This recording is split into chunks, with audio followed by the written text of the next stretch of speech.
ఆంధ్రప్రదేశ్‌లో కూటమి పాలన అయితే కొనసాగుతోంది. 3 పార్టీలు కూడా కలిసికట్టుగా ఉన్నట్టుగానే పైకి అందరూ అనుకోవాలి, అనుకుంటున్నారు. 3 పార్టీలకు సంబంధించి ప్రధానంగా జనసేన, తెలుగుదేశం పార్టీ నాయకులైతే పదే పదే పవన్ కళ్యాణ్ గారి నోట వినిపించిన, నారా లోకేష్ గారి నోట వినిపించిన, చంద్రబాబు నాయుడు గారి నోట వినిపించిన ఈ కూటమి ఇలాగే కొనసాగుతోందనేది మరో 15 ఏళ్లు ఈ ప్రభుత్వమే కొనసాగాలి అని బలంగా అయితే కోరుకుంటున్నారు. భారతీయ జనతా పార్టీకి అయితే ఇందులో మినహాయింపు ఇవ్వాలేమో, ఎందుకంటే బీజేపీ నేతల నుంచి పెద్దగా ఎక్కడ ఆ తరహా వ్యాఖ్యలు అయితే మరి ఇన్ని రోజులు వినిపించలేదు. మున్ముందు ఏమన్నా వినిపిస్తాయేమో తెలియదు. ఇలాంటి నేపథ్యంలో మన జనసేన నుంచి బొలిశెట్టి సత్యనారాయణ లాంటి వాళ్ళు చేసిన వ్యాఖ్యలు కానీ, ఇప్పుడు తాజాగా రాష్ట్రంలో పాలన చాలా కమ్మగా సాగుతోంది అంటూ ఆదినారాయణ రెడ్డి లాంటి వాళ్ళు చేసిన వ్యాఖ్యలు. ఈయన మొన్నటి వరకు తెలుగుదేశం పార్టీకి సంబంధించిన వ్యక్తి అయినా ఇప్పుడు బీజేపీ ఎమ్మెల్యేగా కొనసాగుతున్న నేపథ్యంలో అంటే నిజంగా కమ్మ డామినేషన్ పెరిగిపోయింది అనే ఫీలింగ్ ఏమన్నా అటు కాపులు ఓన్ చేసుకున్న జనసేనలో కానీ, లేదంటే బీజేపీలో కానీ, లేదంటే కొన్ని సామాజిక వర్గాల్లో ఏమన్నా వ్యక్తం అవుతుందా? ఇదే అంశం మీద చర్చించే ప్రయత్నం చేద్దాం. సార్, ఒకటి పైకైతే కలిసికట్టుగా ఉన్నట్టుగా కనిపించిన సమన్వయ లోపాలు ఉన్నాయనేది ఒకటి. ఇప్పుడు ఈ సామాజిక వర్గ డామినేషన్ ఏమన్నా తెలుగుదేశం పార్టీలో కనిపిస్తోంది అనేది కొన్ని సామాజిక వర్గాలు కానీ, లేదంటే బీజేపీ నాయకులు కానీ ఏమన్నా ఫీల్ అవుతున్నారా? ఇప్పుడు ఈ మాట అనే ముందు వీళ్ళు గుర్తుపెట్టుకోవాల్సింది ఏంటంటే, ఎవరి ప్రభుత్వం ఉన్నప్పుడు వాళ్ళ కులం డామినేషన్ అన్నది జరుగుతుందా లేదా? జగన్ టైంలో రెడ్డి డామినేషన్ లేదా? బాబు టైంలో కమ్మ డామినేషన్ ఉంటుంది. ఏం డామినేషను? వాళ్ళేమి కులం పరంగా రెచ్చిపోవట్లేదు. కమ్మ సామాజిక వర్గం అంతా విచ్చలవిడిగా ఏం ప్రవర్తించట్లేదే. జరుగుతున్నది ఏంటి? చంద్రబాబు చుట్టూ ఉండే వాళ్ళల్లో ఎక్కువ మంది వాళ్ళు ఉంటారు. ఆయన ఆల్రెడీ స్టేజ్ మీద కూర్చునేటప్పుడు అన్ని కులాలని దగ్గరుండి చూసుకుంటాడు. ఇప్పుడు సవిత లాంటి అమ్మాయి, లేకపోతే ఆ గిరిజన మంత్రి ఉన్నది, ఆవిడ ఇట్లాంటి వాళ్ళు అందరూ అసలు వాస్తవంగా మంత్రులుగా డామినేట్ చేస్తున్న వాళ్ళు అందరూ ఎవరు? నారాయణ, లేకపోతే గనక సవిత, లేకపోతే రాంపుల ప్రసాద్ రెడ్డి, అనగాని సత్యప్రసాద్, ఇట్లా కదా. వీళ్ళల్లో ఎవరు డామినేట్ చేస్తున్నారు? చంద్రబాబు, లోకేష్ కాకుండా, లోకేష్ కూడా కాస్త లో ప్రొఫైల్ మెయింటైన్ చేస్తున్నాడు ఓ రకంగా. ఎక్కువగా నడుస్తుంది వీళ్ళదే కదా హవా అంతా కూడా. అయితే పనులు జరిగే చోట వీళ్ళు లెక్కలేసుకుంటారు. రాజకీయ పరంగా అదే కాదు, పబ్లిసిటీ పరంగా కూడా ఏమి కమ్మ మంత్రులు డామినేషన్ ఏం చేయట్లేదు. చంద్రబాబు గారు ఆ విషయంలో స్ట్రాటజిక్ గా పోతున్నారు. లోకేష్ ఇంకా చాలా వ్యూహాత్మకంగా వెళ్తున్నాడు ఆ విషయంలో. ఎక్కడక్కడ కుల డామినేషన్ ని ప్రెస్ మీట్లు కానీ, మీటింగుల్లో కానీ, లేదా రాజకీయ బహిరంగ యాక్టివిటీల్లో ఎక్కడ ఎస్టాబ్లిష్ కానీ ఎట్లా ఇండివిజువల్గా మిగతా యాక్టివిటీ అంటారా? పోలీసుల్లో డామినేషనా, లేకపోతే ఇతర వ్యవస్థలో డామినేషనా? ఖచ్చితంగా ఉంటుంది. ఎందుకుంది? అది మనం విభజన తర్వాత విపరీతంగా చేసుకున్నాం. అది విభజనకు ముందు లేదు ఆ స్థితి, విభజన తర్వాత ఉంది. ఏబి వెంకటేశ్వరరావు గారు మన ఇంటర్వ్యూలోనే చెప్పారు ఒకటి. ఏంటంటే అంతకుముందు అసలు ఎస్ఐ ట్రాన్స్ఫర్లు కూడా అడిగేవాళ్ళు కాదు రాజకీయ నాయకులు. అలాంటిది రాజశేఖర రెడ్డి వచ్చాక బిగిన్ చేశారు. అప్పుడు జానారెడ్డి దాన్ని సమర్థించుకున్నాడు. మా వాళ్ళు ఆవురు 10 ఏళ్ళ నుంచి ఉన్నారు కదా, ఫ్రంట్ లైన్లో ఉండాలని కోరుకుంటారులే, చూసి చూడనట్టు పోండి అని చెప్పారట అప్పుడు ఆయన జానారెడ్డి. అప్పుడు మనం కూడా, నేను కూడా అప్పుడు ఆయన్ని ఇంటర్వ్యూ చేసాం 1-to-1 చేసినప్పుడు అదే మొక్క వచ్చింది ఆయన. అప్పుడు మేము చాలా రోజుల నుంచి ఇబ్బంది పడుతున్నాం కదా, మా వాళ్ళకి కొంత ఉంటుంది, వెసులుబాటు ఇస్తే తప్పేంటి.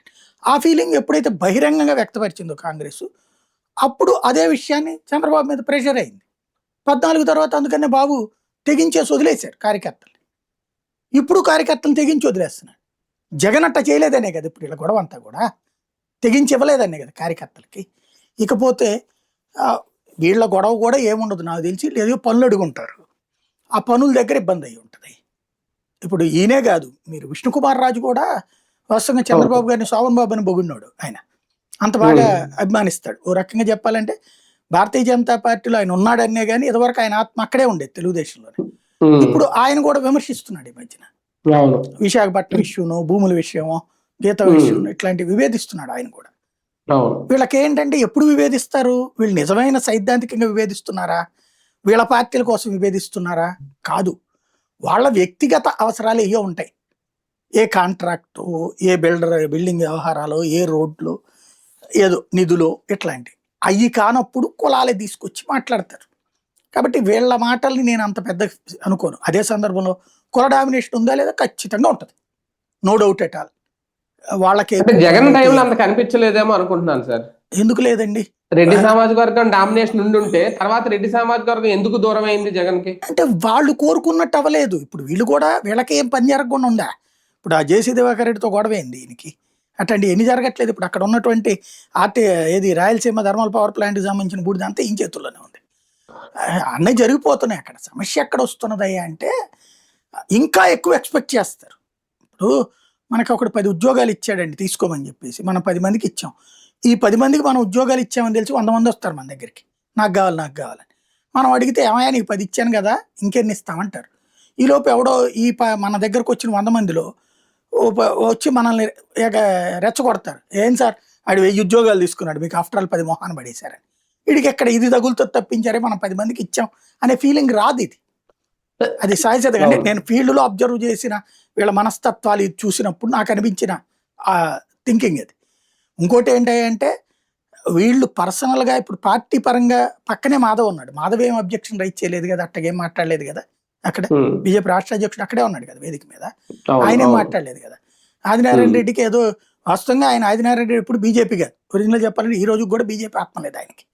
బీజేపీకి ఉండేటువంటి హిందుత్వ భావజాలం ఆయనకి ఏం లేదు. ఆయన ఫ్యాక్షన్ భావజాలం, ఆయనకి సంబంధించినటువంటి స్వార్థ రాజకీయం ఆయనకు ఉంటది ఎప్పుడు కూడా. కాబట్టి అదే అంటే ఇప్పుడు చెప్పారు కదా బీజేపీలో 8 మందిలో ఒకళ్ళు ఇద్దరు పార్థసారథి ఒకడు ఉన్నాడు, పార్థ డెంటల్ ఆయన ఉన్నాడు కదా కన్నూరు, ఆయన ఒకటి తప్పించి మిగతా వాళ్ళు సత్యప్రసాద్ ఒకడు ఏది original BJP from the beginning RSS భావజాలం ఇయర్నోడు. మిగతా 8 మంది బయట నుంచి ఉన్నటువంటి వాళ్ళే. వీళ్ళకి కూడా మళ్ళీ తెలుగుదేశం ఫీలింగ్ ఉన్నటువంటి వాళ్ళే. కాబట్టి అక్కడ సొంతగా అంటే ఓన్లీ బీజేపీ భావజాలంతో బతికే వాళ్ళు తక్కువ అక్కడ దాంట్లో. అందువల్ల వాళ్ళు మాట్లాడారంటే అమాయకత్వం ఉంటుంది అనమాట. అంటే ఉమ్మడి కార్యాచరణ అనేది లేకపోవడం కూడా ఒక అసహనానికి ఏమన్నా దారితీస్తుందా బీజేపీ నేతల నుంచి? అంటే బీజేపీ అని కాదండి, ముగ్గురులో మీకు ఎప్పుడైనా సరే పవర్ అనేది డిస్టర్బ్ చేస్తుంది ఖచ్చితంగా. నేను చాలాసార్లు చెప్పాను మీకు. ఎందుకంటే పవర్ ఎట్లుంటుంది అన్న దాంట్లో నేనే చూశాను కదా ప్రత్యక్షంగా. ఇప్పుడు నేను అనేక సంస్థల్లో హెడ్గా చేశాను. TV9లో రీజనల్ హెడ్గా చేశాను, జెమినీలో ఛానల్ హెడ్గా చేశాను, అట్లాగే ప్రైమ్ 9 చేశాను. ఇట్లా చేసినప్పుడు అది నేను అబ్జర్వ్ చేశా. ఇప్పుడు అప్పటిదాకా లేనటువంటి వాళ్ళు మన దగ్గరకు వస్తారు కొన్ని పనుల కోసం అని చెప్పేసి. మనం చెయ్యలేము అందులో, మనకన్నా ఆ నిబంధన లేకపోతే కళ్ళెదురుగుండా కనబడుతుంది ఒకటైతే వీళ్ళకి ఏదో చెప్పండి చేయలేము. చెయ్యనప్పుడు మన మీద నెగిటివిటీ పెంచుకుంటారు. పవర్ అనేటటువంటిది అంత పెద్ద సమస్య ఉంటుంది అనమాట. ఇప్పుడు ఏమవుతుంది, నేను ఇంతకుముందు కూడా చాలాసార్లు చెప్పా. ఇవాళ ఫర్ ఎగ్జాంపుల్ ఇవాళ జనసేనలో వాళ్ళు కూడా చాలామంది అసంతృప్తి ఉంటేనే కదా పవన్ కళ్యాణ్ ఒకటే తిడతంది, మీరు గొడవ పడబాకండి, రోడ్డు మీదకి రాబాకండ్రా, మనం 15 ఏళ్ళు కలిసి ఉండాలి, జగన్ని ఫీలింగ్ అనేది పోవాలంటే జనంలో కనీసం 15 ఏళ్ళు పడుతుంది, జగన్ని ఇప్పుడు తొక్కాను నేను, ఇంకో 3 సార్లు తొక్కితే కానీ ఆ తర్వాత జగన్ ఇంపాక్ట్ మర్చిపోయి జనమందరు నా వెంట వస్తారు, అదే నా వ్యూహం అంటున్నాడు కదా ఆయన, నా దీర్ఘకాలిక వ్యూహం అదే అంటున్నాడు కదా. ఇటు చంద్రబాబును ముందు పెట్టి డెవలప్ చేపిస్తాను, జగన్ని పక్కన పెట్టేసేసి ఆ తర్వాత 15 ఏళ్ల తర్వాత అప్పుడు మనం చూసుకుందాము అంటున్నాడు ఆయన క్లియర్గా. అంటే దాన్ని బట్టి అక్కడ ఏం జరుగుతున్నది, కింద కార్యకర్తలు అయితే అసంతృప్తి ఉన్నారని కనబడుతుంది కదా. సమస్య ఎక్కడ వస్తుంది అంటే ముగ్గురు ఒకే చోట ఉన్నారు, ఒకే నియోజకవర్గంలో, ప్రతి నియోజకవర్గంలో ముగ్గురు ఉంటారు కదా. ఎమ్మెల్యే తెలుగుదేశం ఆయన ఉన్న చోటన ఎమ్మెల్యేతో సమానంగా జనసేన అతను చూస్తారా ఇన్ఛార్జిని, బీజేపీ అతను చూస్తారా అక్కడ. మళ్ళీ జనసేన ఎమ్మెల్యే ఉన్న చోట తెలుగుదేశం ఎమ్మెల్యే క్యాండిడేట్ని అలా చూస్తారు, ఆ స్థాయిలో చూస్తారు. బీజేపీ అతను మళ్ళీ అట్ట చూడరు. బీజేపీ ఎమ్మెల్యే ఉన్న చోటన తెలుగుదేశం అతన్ని అట్ట చూస్తారు, జనసేన వాళ్ళు బీజేపీ వాళ్ళని అట్ట చూడరు. దీనికి వ్యవస్థ ఏర్పడాలి కదా, సమన్వయ సంబంధితం అన్నారు కదా, చేశారా? అమలు చేయట్లేదు. చేస్తే ఎక్కువ నష్టపోయేది తెలుగుదేశం. కాబట్టి కూల్గా అది నడిపిస్తుంది, చేయలేదు. ఇప్పుడు జాతీయ స్థాయిలో భారతీయ జనతా పార్టీ కాకుండా ఇదివరకు ఒకప్పుడు చంద్రబాబు నాయుడు ఎన్డీఏ కన్వీనర్, మొన్న మధ్య నితీష్ ఆశించాడు ఆ పోస్ట్, ఇవ్వలేదుగా, బీజేపీనే డామినేషన్లో పెట్టుకుందిగా.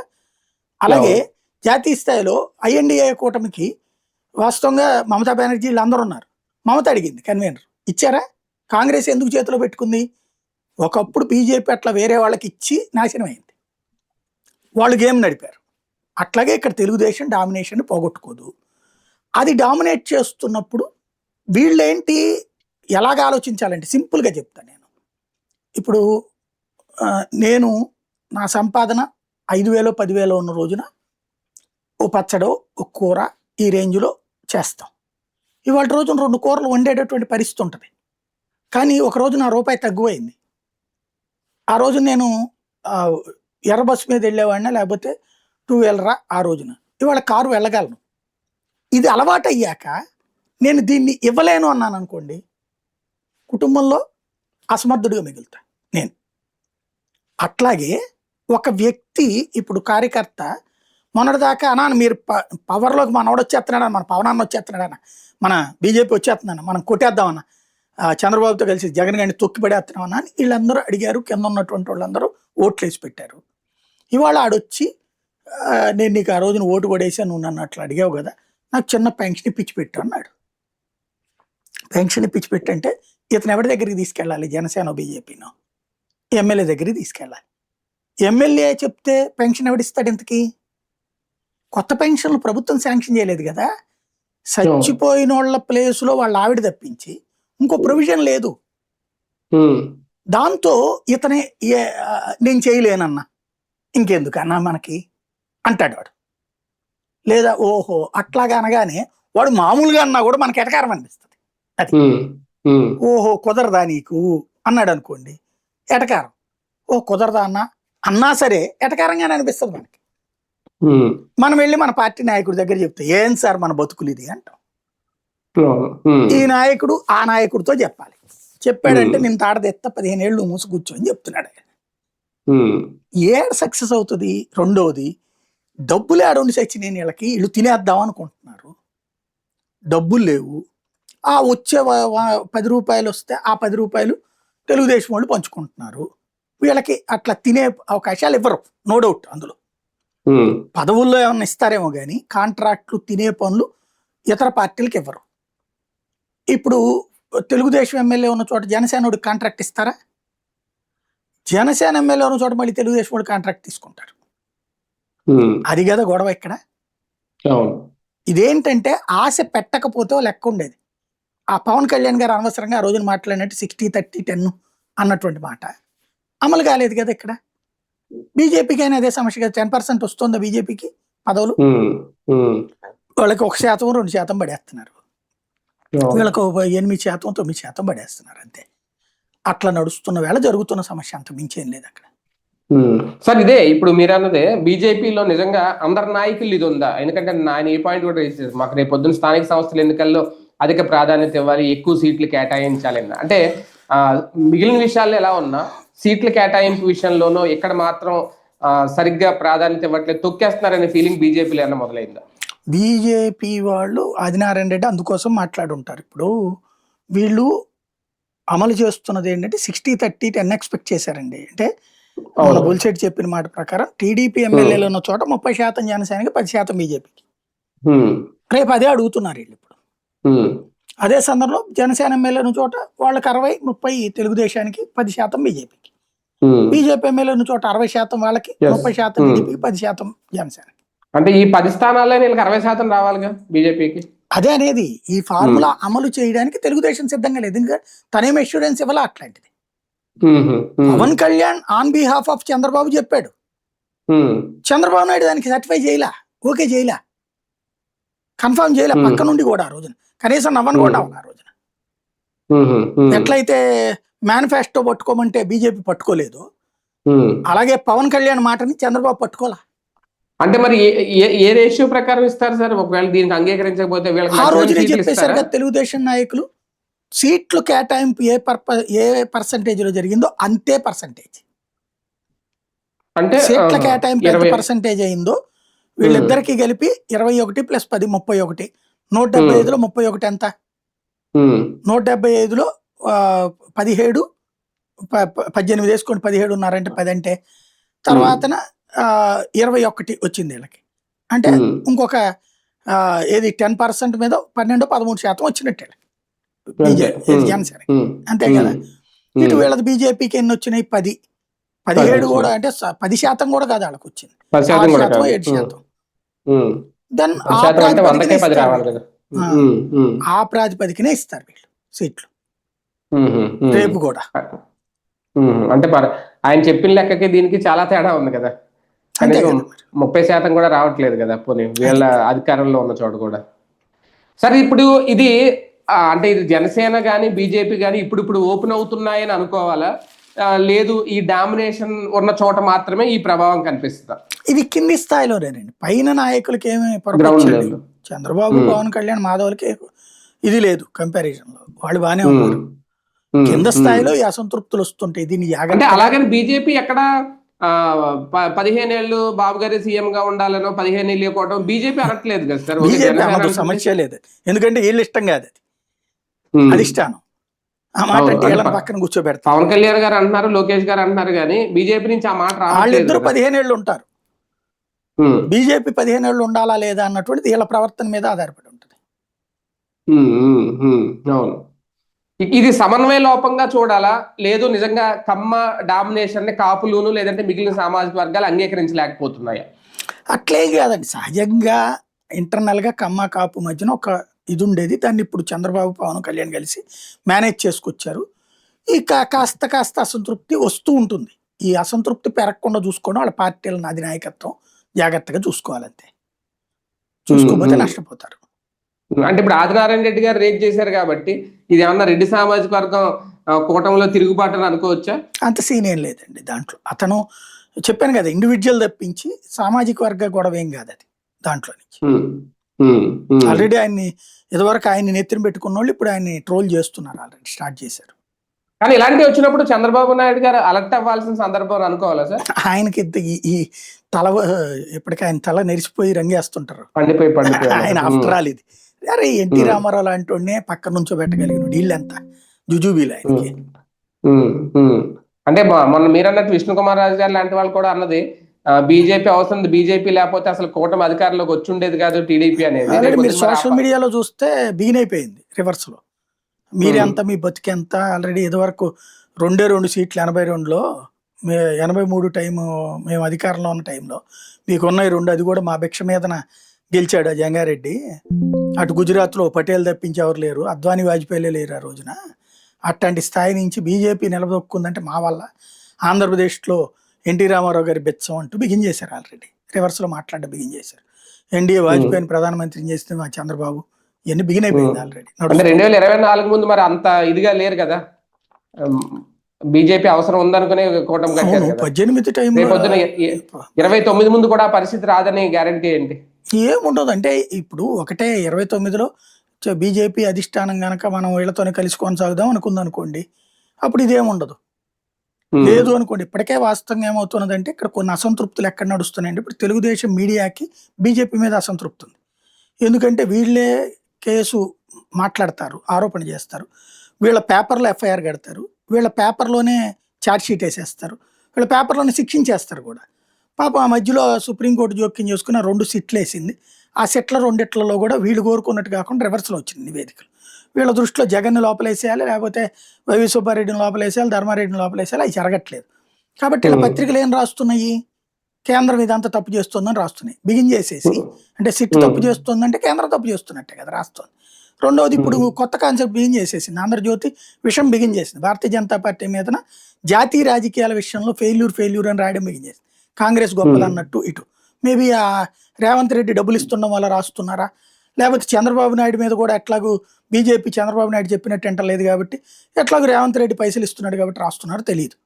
పైసలు ఇవ్వట్లేదని చెప్పద్దు, మిగతాది నేను కరప్షన్ ఒప్పుకోను, ఊరికూరిని ఎవడు ఏదో డబ్బులు ఇవ్వడు. కానీ ఆంధ్ర తెలంగాణ గవర్నమెంట్లు కేసీఆర్ జగన్మోహన్ రెడ్డి ఉన్నప్పుడు మీడియాతో పట్టేసుకోవాలి, తొక్కేశారు, డబ్బులు ఇవ్వాల జ్యోతికి. ఇవాళ రోజున వీళ్ళిద్దరు ఇస్తున్నారు అడ్వర్టైజ్మెంట్ రూపంలోనే, సపోర్ట్ రూపంలోనే. 2 అసెంబ్లీల దగ్గర ఇవన్నీ నడుస్తున్నాయి, వీళ్ళ ఇష్టరాజ్యం నడుస్తుంది. కాబట్టి అందుకోసం రాస్తుండొచ్చు బీజేపీని బాగా దారుణంగా దెబ్బతీసే విధంగా. బీజేపీని మోడీని డిగ్రేడ్ చేస్తా రాసేస్తుంది జ్యోతి. ఈనాడు బిగిన్ చేసింది, బట్ ఈనాడు స్ట్రైట్గా ఇంక అటాక్ బిగిన్ కాల, జ్యోతి బిగిన్ చేసేసింది. ఇక రాబోయే రోజుల్లో బీజేపీ ఫేస్ చేయాలి దానికి ఆటోమేటిక్. అది బిగిన్ చేశాక నెక్స్ట్ కార్యకర్తలు బిగిన్ చేస్తారు. నేను చెప్పినట్టు సోషల్ మీడియాలో కార్నర్ బిగిన్ చేశారు.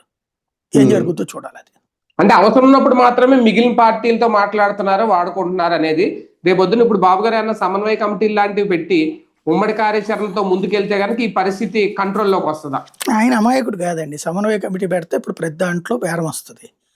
బేరాల్లో కొంత అంటే ముందు అన్నారు కదా ఎలక్షన్స్ ముందు, పెట్టుకునే ముందు అనలేదా 3 పార్టీల్లో నాయకులతో సమన్వయ కమిటీలు వేస్తామని? అప్పుడు ఎలక్షన్ల ముందు చాలా చెబుతారండి. ఎలక్షన్లకు ముందు ఆ లెక్కనైతే ప్రతి మహిళకి 1500 ఇస్తానన్నారు, అది ప్రతి కూడా గెలిచి చెక్ ఇస్తానన్నారు. అది ప్రజలకు సంబంధించింది. ఈ పార్టీలకు సంబంధించి పార్టీలదైనా అంతే. ఇప్పుడు చంద్రబాబు నాయుడు ఆ రోజున పవన్ లేకపోతే ఆవిడ లేడన్నాడు, ఇప్పుడు పవన్ కూడా ఉంటాడు మనతో పాటు, అంతే నడుస్తుంది. అది అంత మించేం లేదు.